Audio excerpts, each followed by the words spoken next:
Hi, everybody, and welcome to another edition of the Beyond the Cage podcast presented by Fight Chicks.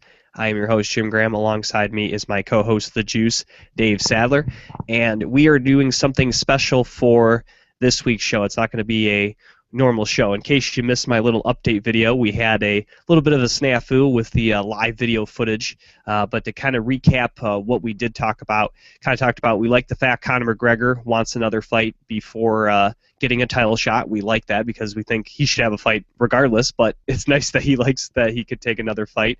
Bellator 128 was pretty good. We liked Joe Warren and Eduardo Dantes, but we think there's a lot of contenders at 135, so maybe we put Dantes, Warren 2 on the back burner. Maybe we see Silver, Mike Richmond kind of get in there as like a four-man little title eliminator.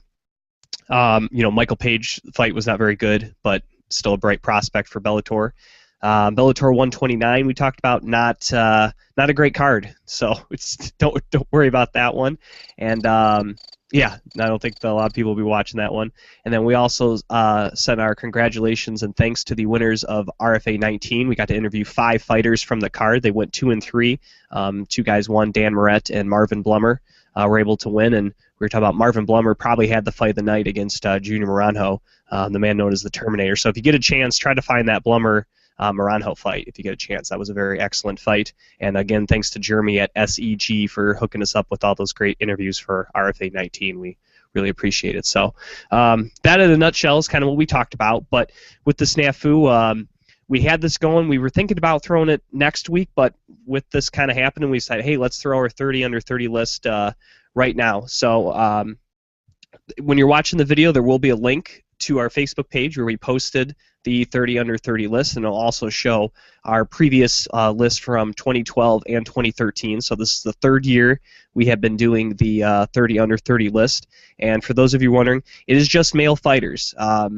This year I considered either adding women into the list or having a separate list for women, but when I really sat and kind of looked it over, so many women right now in MMA are under the age of 30. It would have been really hard to either compact a list, along with men, or create their own list, because almost all the top women in the sport are under 30. So it's not like a shocker to show you who's under 30 years old in women's MMA. So as of right now, that's why I didn't do it. Just in case anyone was wondering, that's why.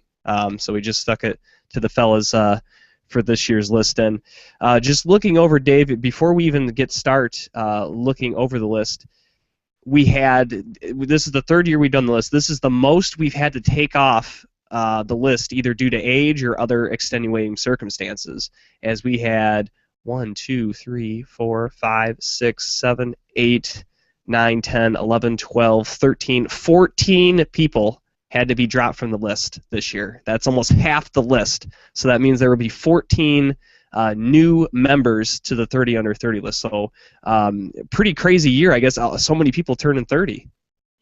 Yeah, a lot of people turning 30, and I mean, either way, it's got to be good for for MMA in general. We don't have just UFC guys on the list, Jim. We got Bellator guys, World Series of Fighting guys. We got everybody. So all in all, it's good. I mean, every time we do this list, we should have, kind of a large turnover, because there should be more and more talent coming in the pipeline, and it seems as though that's what's taking place. Well, just to let you know who was left off the list this year due to age, some really good fighters just turned 30. Chris Weidman, Junior Dos Santos, Johnny Hendricks, Ben Henderson, Joseph Benavidez, Carlos Condit, Phil Davis, Ben Askren, TJ Grant, Ian McCall, Eddie Wineland, John Dodson, Alexander Shlemenko, all removed due to age. And then the one extenuating circumstance, which we had to do last year with Dominic Cruz due to injury, is the Korean Zombie. And this one was a late addition, just got removed from the list because he will be gone from the sport for 2 years, and he's only 25 years old. So he still has a chance to get back on the list here in a couple of years, but he's the only one that wasn't removed due to age. But a lot of big names there. Oh yeah, I didn't realize Dos Santos and Weidman were so young, but yeah, let's start revealing some of the names, huh? All right, let's start with we're going to go from bottom to top to kind of leave some suspense for you guys here. So we're going to start with number 30, And this is a guy who actually probably will only be in the list in the year, but with his accomplishments, and maybe we passed him over in other years, but Gegard Mousasi checks in at number 30. Then we have Eduardo Dantes, who just lost his Bellator bantamweight title, so he's still on the list. It was a close fight against Joe Warren, but he checks in at number 29. Then we have Pat Curran at number 28. He has the biggest drop this year in numbers. He was number 12 on last year's list, but he lost his title, so he dropped 17 spots from number 12 from Pat Curran, so the biggest drop on this list. Michael McDonald at number 27, just above him. He had the second biggest drop at 12 spots. He's kind of been hurt. We haven't really seen a lot from Michael McDonald, but still a very young guy, so we kept him on the list. He's now at number 27. Jake Ellenberger at 26. Nate Diaz at 25. Jeremy Stevens checks in for the first time on our list at number 24. Then we have Patricio Pitbull, the newly minted Bellator featherweight champ, at number 23. Michael Chandler at number 22, the former Bellator lightweight champ. And we have Luke Rockhold, a former Strikeforce and current UFC fighter, at number 21. So that is our bottom 10 for those. Like I said, maybe we kind of passed over Gegard in years past, but I think he's definitely worthy of the spot. But yeah, we got two of the big droppers in this year's list, McDonald and Curran. Yeah, Curran he's one of the top 30 under 30 for sure. Losing your belt doesn't help you a whole lot. But we talked about this when he lost. I think that Curran will be back. And I wouldn't be surprised to see him climb mighty high on this list yet again. Everybody else, I think deserves exactly where they're at. They're all quality guys, and they're all quality guys, but they're just they're not that top 10, top 15. They're all guys that can make a move into that area. It's just a matter of how they perform this year. Yeah, and the one that you and I were kind of going back and forth on, just to let people know, we'll give him a little, was Nate Diaz. And I think I was going to have him off the list just because of inactivity. But then he finally booked that fight against Rafael dos Anjos. And I was like, well, I think he should probably be on the list. I mean, when the guy's fighting, he is a top 10 155er. Right. So we threw him on the list. But definitely had to drop him a few spots because of that inactivity. He was number 23 on... Nice. Or I think what did we have? 23 last year? Is that correct?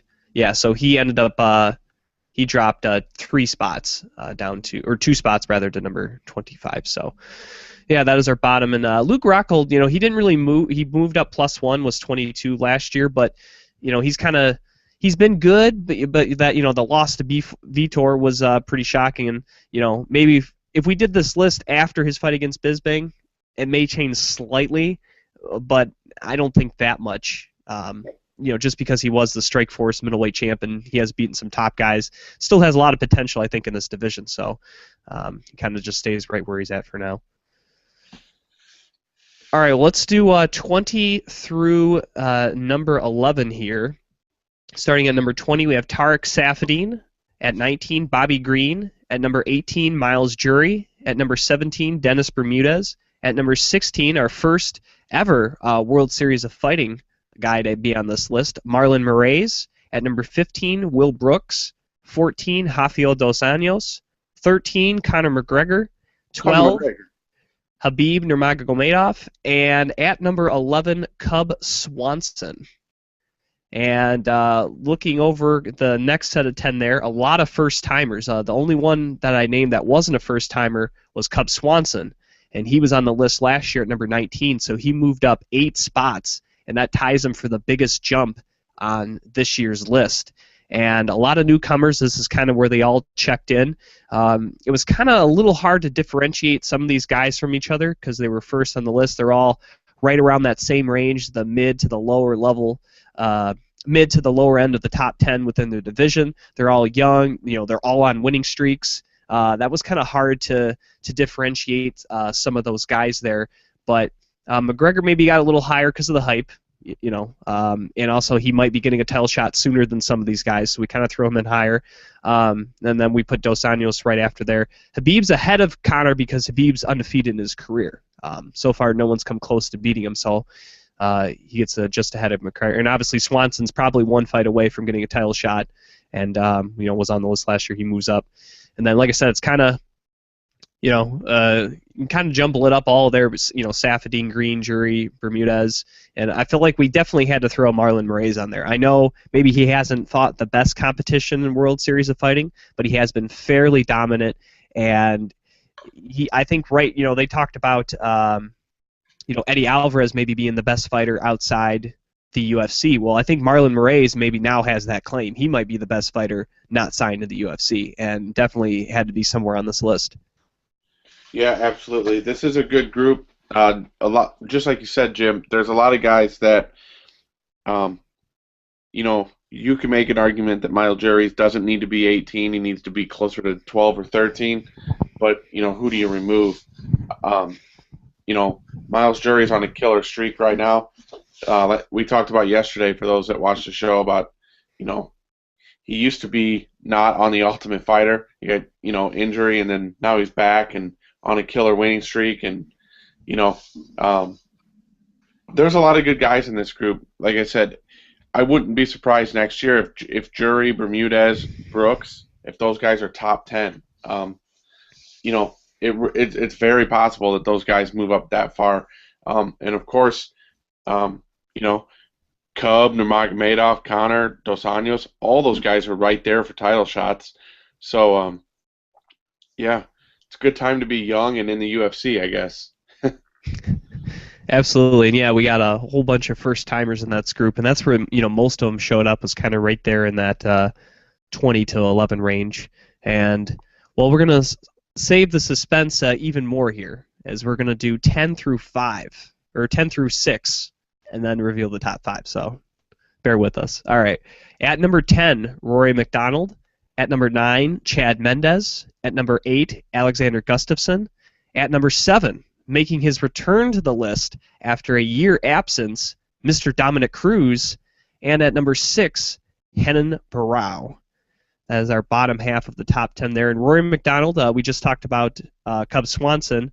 He moved up 8 spots, much like Cub. Rory moved up 8 spots. So a tie for the biggest jump, as Rory was number 18 last year. Chad breaks into the top 10, was just outside last year at 11. He's now at number 9. Gustafsson stays right where he's at. I mean, he lost to John Jones, and then he beat Jimmy Manuwa very impressively, and then almost had another shot at John Jones, got hurt. So, he's arguably the best guy, maybe not a champion right now, but gets knocked down a little bit, because of really only having one fight since Jones. And then you kind of go either way, Barão or Cruz. I think they're at 6, 7, how you want to throw it. Obviously, Cruz comes back, knocks out Mizugaki in the first round, back on the list after a year off due to injury. And I think it's just because he just had that one fight. And, yeah, it was impressive knocking out Mizugaki, but, Barão, up until the Dillashaw fight, had looked really good, unstoppable, and I think still has a chance to beat TJ Dillashaw. Maybe not as good a chance as we thought before the first fight, but he still has a chance, and he could still become bantamweight champion again. But that's kind of what we decided there, and that was kind of, like I said, that those two are the only ones maybe we could have really flip-flopped. Yeah, I don't think there's honestly, anybody underneath the age of 30 that's left. I don't know how you could argue with the way we have them. As the moment is right now, I think that's the order that it needs to be. Obviously, if Cruz comes back and does what he does to Mizugaki, to Dillashaw, you could probably put him even higher. You could probably put Cruz even higher on the list. But the way that the landscape of MMA is right this second, I think that we've pretty much nailed it. Mendes is going to get a title shot, but yeah. I'm completely happy with where we're at, 10 through 5 right here, and I'd love to see if any of our fans are, once they see the list, if they've got any suggestions on how to change the list. I'd love to hear some other arguments from people because I think we pretty much nailed it, Jim. Yeah, I'd definitely like to hear, maybe different spots or different placing, and if we missed anyone, we did spend time on this. It's not like we just we just looked at found 30 names and just threw them on there. I think when I was compiling this list, and Dave, you gave me your input as well, I think I was stuck at about 45 for about 2 or 3 days, and man, how am I going to cut 15 more guys? Right.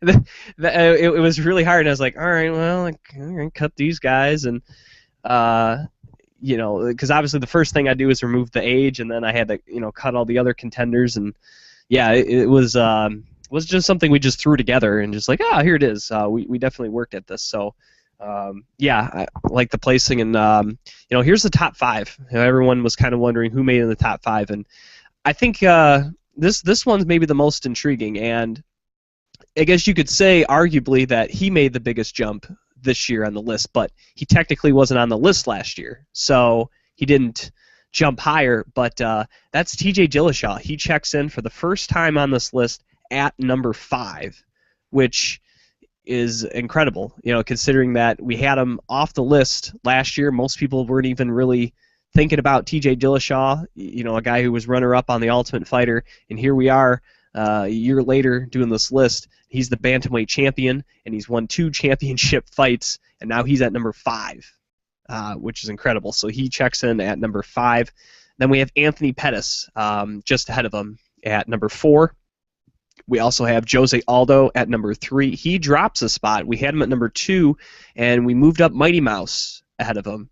And number 1 still for the 3rd year in a row is John Jones. I don't think Mighty Mouse or Aldo has done anything to top him, but we put Mighty Mouse ahead of Aldo because, one, I think has just been the way he's been running through the division. The fights have been a lot more dominant. If you look at Mighty Mouse's title defenses as opposed to Aldo's title defenses, I think really, Dave, with the exception of the Hominick and the first Chad Mendez fight, all the other fights Aldo has had in the UFC for the title have been very close. Very, very close. Whereas you look at Mighty Mouse Johnson, he had the first fight with McCall, and maybe the first fight with Benavidez, you could say, was close. But other than that, he's either won in dominant fashion or has finished his opponents. And surprisingly, he has had more finishes in his title fights than Jose Aldo, and which a lot of people would be surprised at that. But that's the case, and that's why Mighty Mouse gets the extra bump there to number 2. Yeah, like you said, Jim, Mighty Mouse has been more dominant in his title fights. I think Mighty Mouse he's much more of a complete fighter. You don't see him what's the word I'm looking for? You don't see him falter at all. His cardio and all that kind of stuff hangs around the entire fight. Jose Aldo's he's a very good champ. He's a featherweight champ in the UFC, but he's been a champ for a long time in the UFC and WEC, and he's kind of stayed the same. So that's why, yeah, he's dominant. He's been around for a long time, so he needs to be in the top 3. But we see a different Mighty Mouse and a different Jones every time that we fight, or every time that they fight, and that's why they're there. And what's weird about the Pettis being 4? He hasn't fought in a year, right? Yes. And then you figure he's probably going to get injured in this camp. So he could go from 4 to completely off the list. That is true. That is true. Now, I mean, you could make, like you said, because of the little bit of inactivity, you could make a case where you put Dillashaw ahead of Pettis because Dillashaw has actually defended his title, albeit on a guy coming on 1 day's notice, but he still defended it.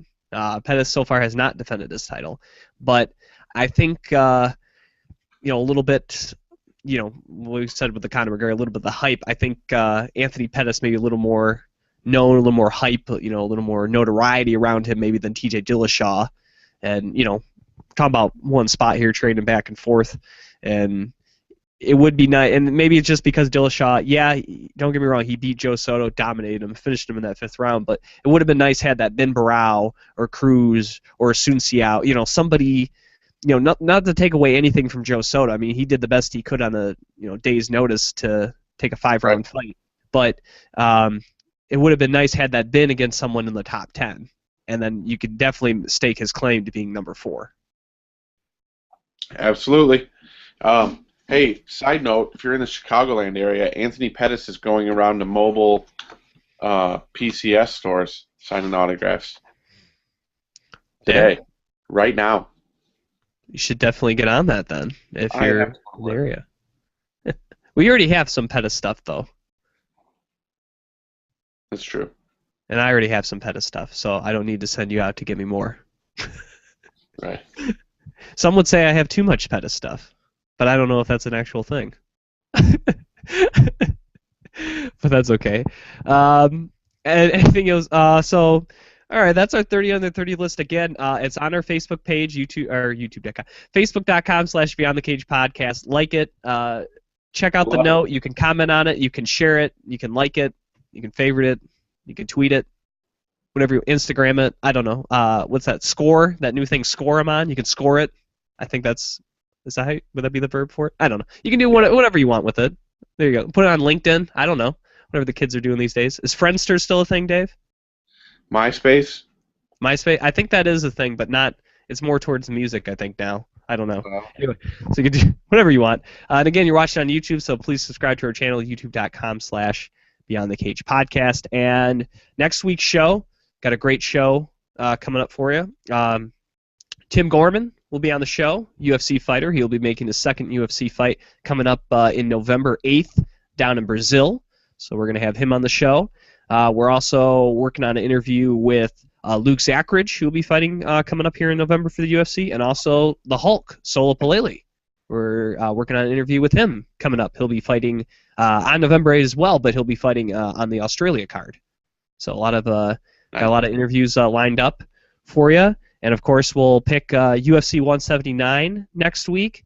We'll probably gloss over Bellator 179 and 129. And more headlines. Oh, 129. No, it's UFC 179. I said 179 twice. So it's Bellator 129, and probably talk about the 130 card, too, which is way better than the 129 card. This cardboard here is way better than the 129 card. I would say so. I would agree. All right, well, he is the Juice, Dave Sadler. You can follow him on Twitter at VigilanteJuice. I am Jim Graham. You can follow me on Twitter at Jim Graham. And thanks for watching Beyond the Cage right here on YouTube. And, of course, we're presented by the fine folks at Fight Chicks. See ya. Goodbye.